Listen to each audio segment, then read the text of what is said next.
ஏ ஒரு வேலையை 20 நாட்களிலும் பி அதே வேலையை 30 நாட்களிலும் செய்கிறாரு. ஏ வந்து ஒரு வேலையை 20 நாட்கள்லையும் பி வந்து அதே வேலையை 30 நாட்கள்லையும் செய்கிறாங்க. 2 பேரும் அந்த வேலையை செய்து முடித்த உடனே 600 ரூபாய் சம்பளமாக வாங்குறாங்க. அப்போ ஏ பி 2 பேரும் எப்படி பிரிச்சுக்குவாங்க, அந்த சம்பளத்தை எப்படி பிரிச்சுக்குவாங்க, அவரோட பங்கு என்ன அப்படின்றது தான் கொஸ்டின். ஸோ நம்ம என்ன பண்ணணும், இந்த 20 + 30 ரெண்டுத்தையும் ஆட் பண்ண என்ன வரும், 15 வரும். ரெண்டுத்தையும் ஆட் பண்ணால் 15 வரும். 600 50ஆல் டிவைட் பண்ணுறோம். இப்போ இந்த 0க்கு இந்த 0 கேன்சல் ஆகிடும். 1 5s are 5, 1 5s are 5, 2 5s are 10, 12 வருது. இந்த 12 20யோட மல்டிப்ளை பண்ணுறோம்.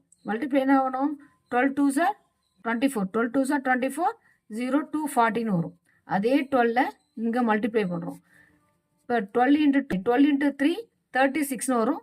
0 316 வரும். ஸோ இப்போ இந்த பியோட வேல்யூ மல்டிப்ளை பண்ண வேல்யூவை நம்ம ஏவுக்கு கொடுக்கணும். 316 எழுதிக்கணும். இந்த ஏல மல்டிப்ளை பண்ண 240யோட வேல்யூவை பிக்கு எழுதிக்கணும். ஸோ வேல்யூவை நம்ம மாற்றி எழுதிக்கணும். 2 வேல்யூவை நம்ம மாற்றி எழுதிக்கணும். அப்போ ஆன்சர் என்னன்னா ஆப்ஷன் சி 360 240.